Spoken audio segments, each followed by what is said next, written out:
Live at the Vatican from Rome, Italy. My name is Brother Alexis Spagnolo. I am the publisher and editor of FromRome.Info, electronic journal for news, commentary about Rome, the Vatican, the Catholic Church. Here covering the death of Pope Benedict XVI, our Holy Father, the Roman Pontiff, Patriarch of the West, the Vicar of Christ on earth, who never abdicated. And excuse me for the moving of the camera. I have a tripod for my camera, but if I put down the other 2 feet, I am committing the crime of occupying the public soil, according to the police, the state police, or the Carabinieri here. So I can only use 1 foot, and because then my tripod is a cane, and I'm an old elderly man, I can use a cane, and that doesn't occupy public soil. Oh boy. So obviously harassment. So you can see the sun has risen here at Rome.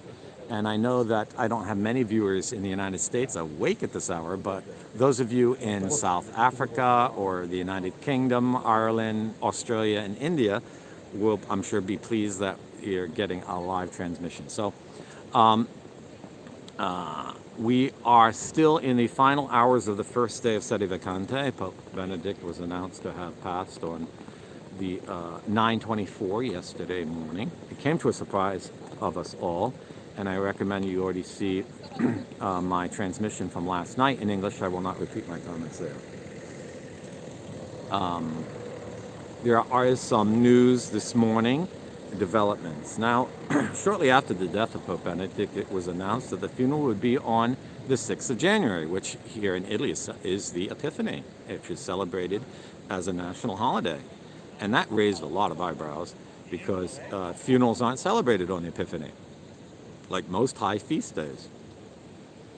It's also because, according to papal law, a Roman pontiff must be buried on the 4th, 5th, or 6th day after his death. And Epiphany is the 7th day after his death. So last night it was announced that the funeral was going to be moved to the 5th of January, and it will be this Thursday here at the Vatican. And you can see they're already setting up a huge section where they're going to have press corps platforms. I think they're going to build a tower there for lighting and all kinds of, maybe they even use drone coverages. The Mass will be here in the Piazza of San Pietro, and it is announced that Jorge Mayer Bergoglio will preside at it. That doesn't surprise me. He always wants to be the center of attention, and to milk the death of his illegal opponent is, just up his alley. That's quite to be expected. Pope Benedict never abdicated, and it's outrageous that a lot of news stories are now pushing that word this morning. That's complete fake news. He never used the word abdicate. He never renounced the pontificate.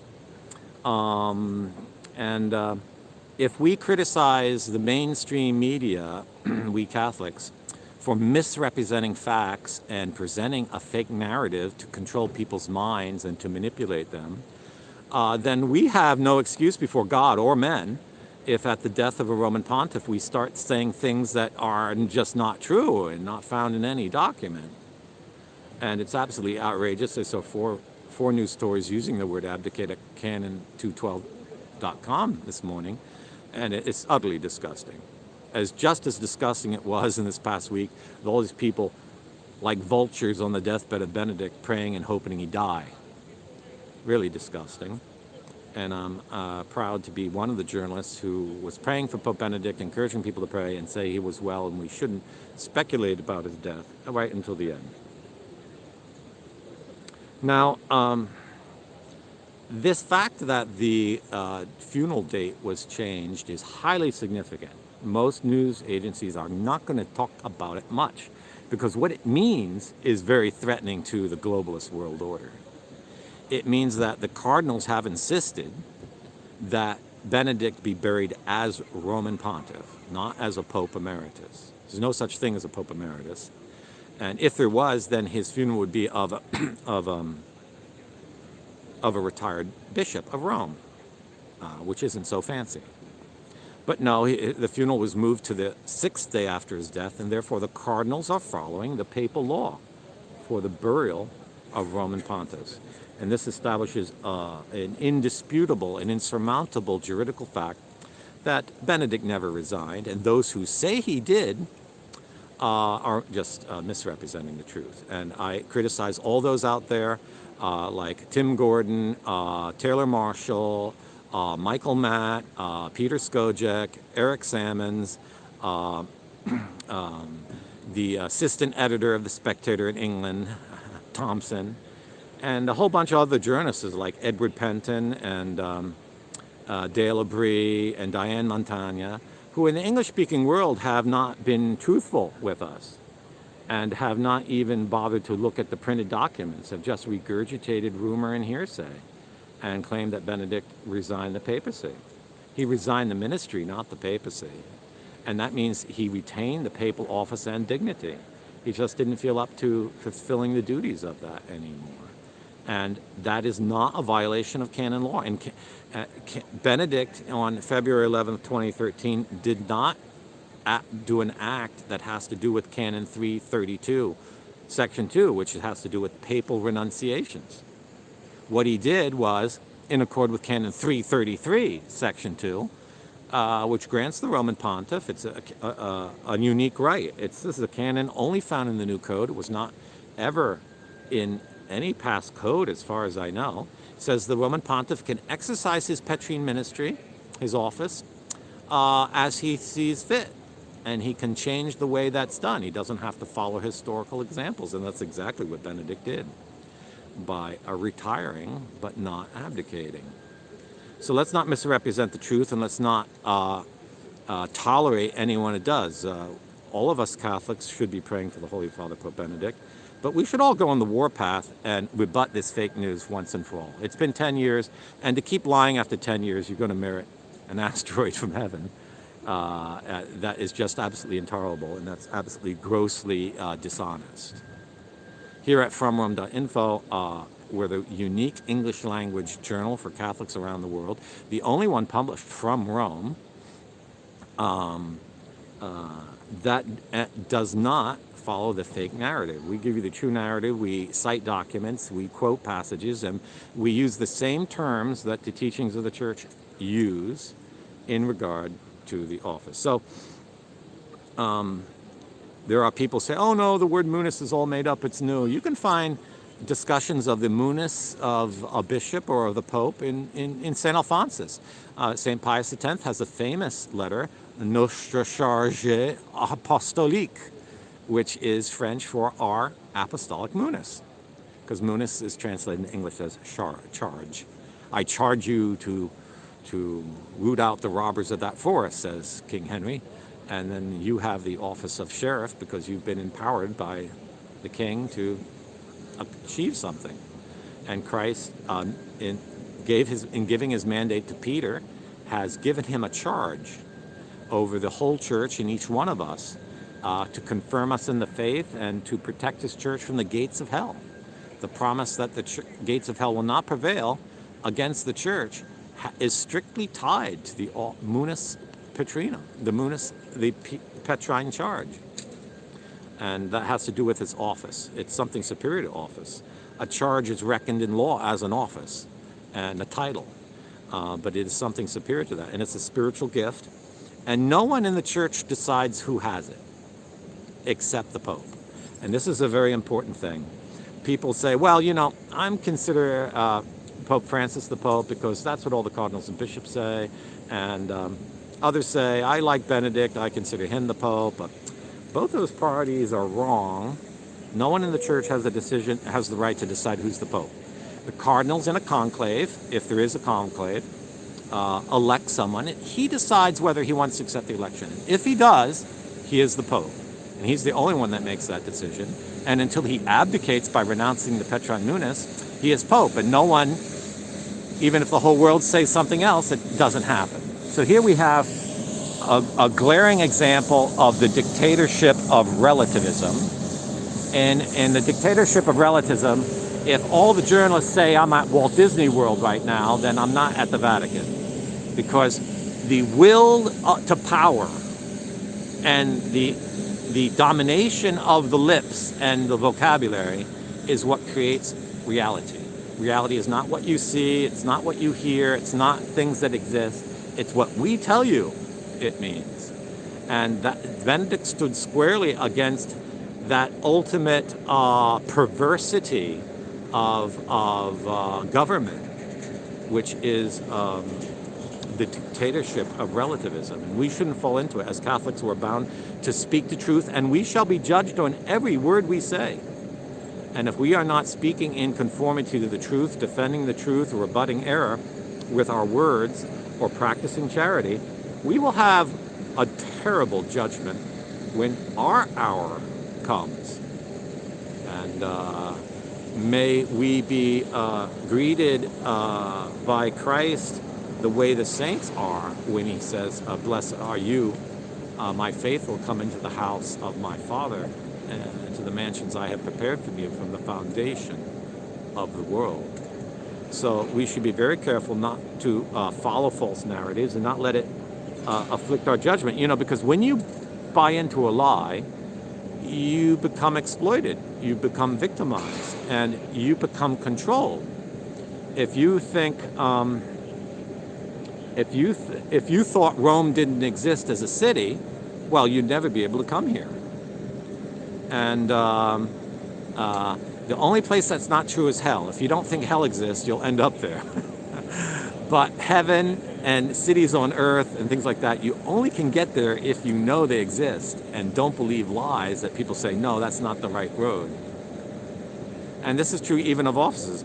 We should be obedient and humble and respect authority, but only to people who truly hold the office, not to people who usurp offices, whether they do it by violent revolution or changing the counting of ballots, or whether they claim someone abdicated when he didn't abdicate. That's just silly, and that's criminal. And if you're defending a criminal act because you don't know the truth, you're stupid. But if you do know the truth and you're doing it because you don't want to rock the boat, you want to be friends with the criminals, then you're very imprudent, and you're digging your grave in hell. And there are many places in hell, but the worst ones are going to be next to Judas Iscariot, because treachery is the worst of sins. You can get into hell for a lot less ignoble sins, but treachery against God and against his vicar on earth, that's the most ignominious, and it will be punished the worst. Perhaps even worse than insulting Christ's mother, because of its attack on God himself. So we are in our first morning of Misa in Sede Vacante, and I know several priests who will be celebrating today. I think in Italy today, at least 9 or 20 priests, at least 9 priests I personally know of will be celebrating the Mass in Sede Vacante, although it is the Solemnity of the Mother of God, and so it might not be that special liturgy, but only a reference in the canon when the Mass, because the Masses will no longer be offered in communion with Pope Benedict XVI, but we'll have a mention in the canon. I can't cite it right off. I'll have to look it up, and if any of you know it, liturgists point it out, for the suffrage of the soul, for the repose of the soul of Christ's vicar, and with prayers for the election of a new Roman Pontiff. And so the cardinals now have their most excellent window of opportunity. And if any of the cardinals of the Roman Church are listening to this service, I'm going to tell you, this is your last chance to wake up out of the globalist narrative, sniff the coffee of Canon 332, and realize that if any one of you in the next 21 days calls a conclave, whoever you elect will be the Roman Pontiff. And hopefully it will be several of you who are appointed by Pope Benedict. The cardinals named by Bergoglio were never canonically or juridically made cardinals. They have no right to elect the Roman Pontiff, and they cannot participate in a conclave, and if they did, it would be invalid. And the cardinals who do want to elect a successor, St. Peter, they don't have to meet in the Sistine Chapel. They can be anywhere in the world. So we will all be waiting 21 days to see if any of announcement is made and who might make it. because it only takes one cardinal elector. And if the cardinal electors fail to take action, then the whole Roman Church, the whole Church of Rome, which is the Diocese of Rome and the suburban diocese around, will have the right to elect successor. Thank you. I'm waiting. I'll let the garbage pass us by.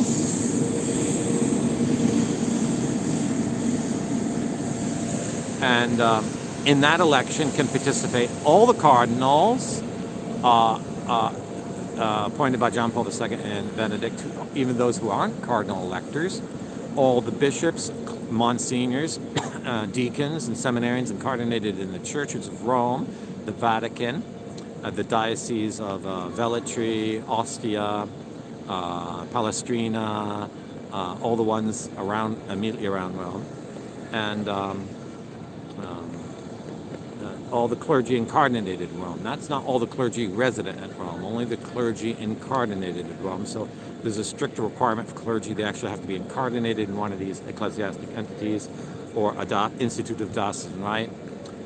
Whereas we laymen, anyone who's been living for a year or more at Rome and holding their, not holding a residence or domicile elsewhere, and those who've been in 3 years here in the Church of Rome, all those who are baptized and not under ecclesiastic censure can participate in the election of the Roman Pontiff by apostolic right. But let us pray that you cardinals understand the importance of this, and this is your golden and last opportunity, because if you don't take action, then the next Roman Pontiff will not be chosen by the College of Cardinals, and he's going to be a great reformer, and he's not going to have much respect for the College of Cardinals. So even if you aren't motivated for divine reasons, maybe for human motives, you'll wake up and do something and exercise your rights. The level of unpopularity of Pope Francis is already so great that as soon as any cardinal opens his mouth and said Benedict never resigned the Petrine Munus, the game is up. The house of cards is going to completely collapse. We have seen for 10 years there is no canonical argument to sustain that Jorge Bergoglio was canonically elected. It's only a narrative trick started by Giovanni Curie of ANSA, propagated with the consent of Father Lombardi and Cardinal Sedano, where they claim Benedict renounced the pontificate, and those words are in his resignation. So I highly recommend the documentary, A Message in the Bottle, which you can find on YouTube with subtitles in 5-6 languages: English, French, Spanish, Portuguese, Arabic, and Italian. And it's very informative, and that's a must-watch this week if you want to know what's going on in the church. Now, I have, you can, if you want to if you want to ask a question, I'm here to ask a question. I know it's only 21 of you, and it's very early in the morning in most parts of the world. It's New Year's, and some of you might have had a lot of festivity last night, so may not be entirely awake. But if you want to ask a question, go ahead, because that's what I'm here for. So, the body of Pope Benedict will be lied in formal state for visiting by the faithful tomorrow, beginning at 9 in the morning, all the way until 7 at night, and also on the next day of Tuesday. So if you're anywhere in the world and you can get here in time, there will be your last chance to see the mortal remains of Pope Benedict XVI, Joseph Ratzinger. And then the funeral will be on Thursday, and I imagine the coffin will be sealed Tuesday night. Now, we don't know much about the preparation of Pope Benedict, but I expect tomorrow, by reason of the fact that the funeral will be celebrated in the time frame of that of a Roman pontiff, that we will see Benedict tomorrow vested in white as he lived the last 9 years. And I don't think anyone's going to tolerate anything else. It would cause an absolute uproar here at Rome if it did. So, and I expect that we're going to see here tomorrow huge crowds. I'm going to cover the event. I don't think I'm going to try to get to see Pope Benedict, but I may not be allowed inside the Papal Basilica. I won't be able to do a live transmission from there. Maybe I'll be able to take some photos for everyone, so you can see them at FromRome.Info, where I publish these videos. And my channels on YouTube are FromRome.Info Video and FromRome.Info. And if you look under those names, ampersand, you'll find it. I ask you to subscribe to the channel and share this video and let everyone know that I'll be doing 2 transmissions in English daily, one in the morning and one in the evening, for at least the next 21 days. At least I hope to, God willing, I hope to. I might miss 1 or 2 because I got to get the headlight of the car that I use fixed. This morning it went. So this will be a unique chance for you to ask your questions and see the events taking place here at the Vatican in a way that's uncensored, because most main news channels will only give you a little tidbit report. I was interviewed last night by ABC Nightly News in the United States, and I spoke with them for 5 minutes, but they only gave you about 5 seconds of what I said. So that's the level of filtration and censorship going on, whereas here you can get unbridled free speech. So questo servizio è interamente in inglese, ma risponderò, quindi non rispondo alle domande in italiano. I've been asked by Trauma Zero what Benedict died of. Benedict died, we're not certain, but it looks like of renal failure. It was reported on Wednesday that Benedict's have been suffering progressive kidney failure the last 3 years, which is kind of surprising. I mentioned that before, because if you're suffering from that, you shouldn't be getting injections of anything. And so a progressive kidney failure could just be from a long age of life, because after 95 years, if you drank or ate things that weren't really clean and good, and all that junk builds up in your kidneys, and the tissues start dissolving, and the level of acidity there, the uric acid. So I'm not a doctor, but you just look up renal failure, what's the cause of it. Our bodies aren't made to last forever, and 95 years is a good long life. Most of us would prefer to get to heaven earlier than having to endure all that. 95 years, Joseph Ratzinger saw lots of changes in the world. He was born in Germany, and he saw the rise of the Nazi Party, the horrors of the Second World War, and the aftermath of the rebuilding of Europe. And he was an intimate participant in the events of Vatican II, and he saw all the hope of that council destroyed and manipulated by the press. And he saw just tragedy after tragedy get born from that. And if there was one great sorrow in the life of Pope Benedict, it was probably seeing that Vatican II had no fruit. You could keep saying it did, but that's about all the fruit it had, was that cleric said there was fruit from it. You just take a photo, any video you can find about what the church was like before the reign of John the 23rd. You can't statistically or in any way find a measurement by which the church is better now. It's just an absolute collapse, a total moral collapse, a total ethical collapse, a total religious collapse, a total spiritual collapse, a total liturgical collapse, a total institutional collapse, a total educational collapse. There's just nothing by which you can measure it good. So with Benedict passes the era of we probably won't see a Roman pontiff who was at Vatican II. Pope Benedict was the first Roman pontiff ordained in the new, consecrated a bishop in the new rite. And I don't think we'll see one consecrated in the old rite if they elect a bishop. Now, for the election of a Roman pontiff, I'll be talking about in further days, all the interesting categories about that. So we're near the end of this transmission, because I'm only going to do a 30-minute. If you have a question, ask it, okay?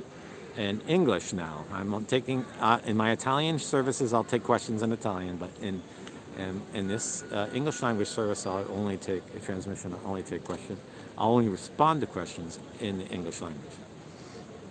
I will try to do 2 transmissions every morning, 1 in English and Italian, and 2 every evening, as much as my health holds up and the weather.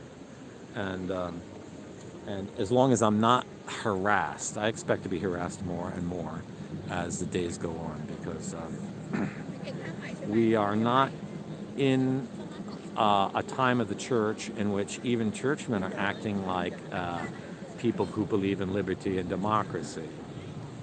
More and more, as time goes on, we are in a state of complete totalitarian control and the complete abuse of police power. and the most silly excuses used to deny people their rights. So I have to hold my camera on one peg, because if I do 2 pegs or 3 pegs, I'm occupying public space. Totally ridiculous. And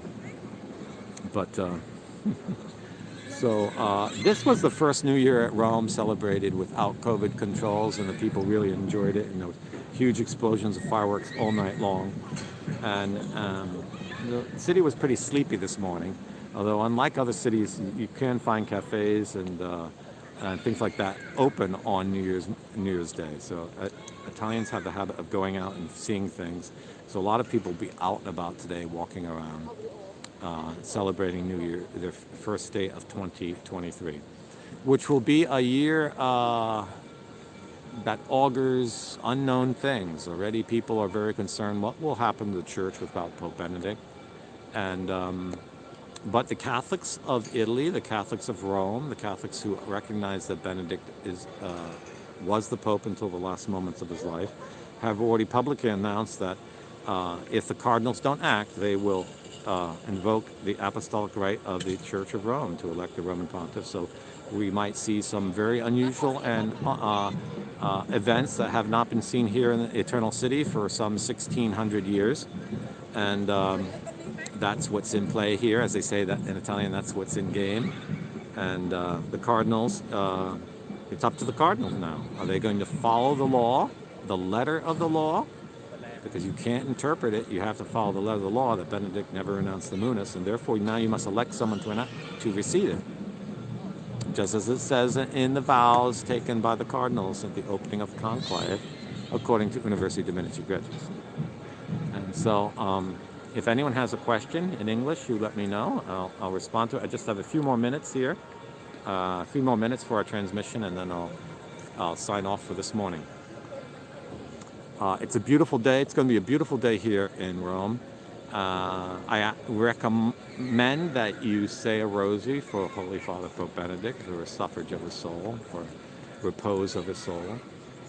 And although many people praying him around the world, I'm sure that if there are too much prayers for him, then when he enters the pearly gates, if that be the God's will that he enter, he'll repay you.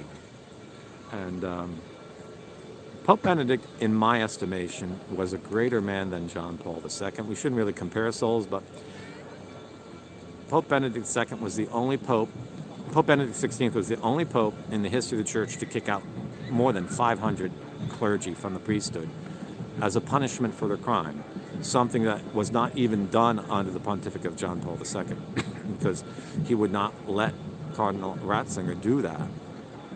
And so Pope Benedict goes down as a man who loved the church, who loved the faithful, who loved Christ, and who loved children and women and little girls and little boys more than any pope we've had in recent history, as far as we know. And he risked everything for it. He even risked total isolation from the Curia, complete isolation from the entire hierarchy.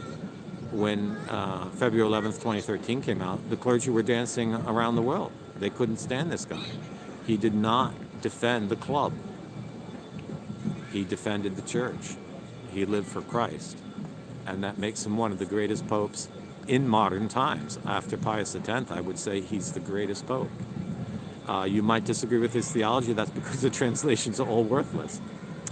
But what is more important? The books he wrote that he said were only his private opinions, or the decisive decisions he made to defrock so many evil and wicked men who were being protected by their friends, bishops, cardinals, and fellow priests. And this is the great crisis of the church of our day, and Pope Benedict was the only one to confront it.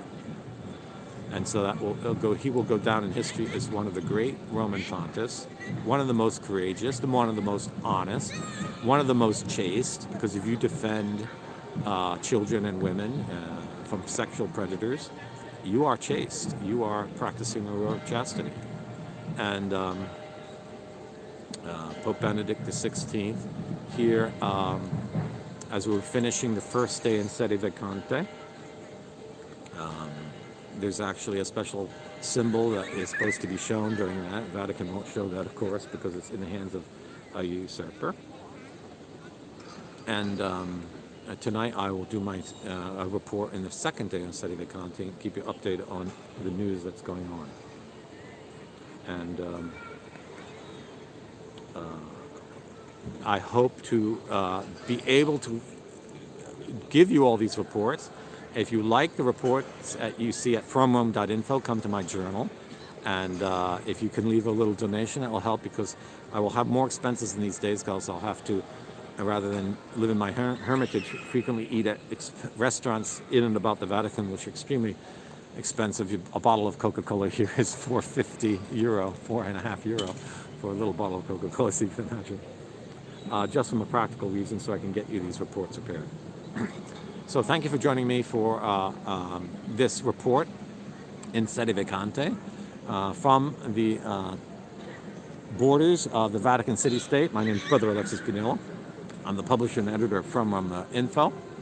And you can find this video on YouTube, and you can come to FromRome.Info, where you can leave comments and engage in discussion about the things discussed here, and give me news tips and let me know things happening around the world. There is some kind of rumor that certain cardinals are beginning to speak out, and anything you hear about the cardinals, let me know. Any public statements, because it might not appear they're saying much to you, but for someone like me who's an expert in ecclesiastic affairs, I can read between the lines and let you know what might be about to happen in the next few days. So God bless, and thank you for joining me for this report for FromRome.Info. God bless you. Have a good day.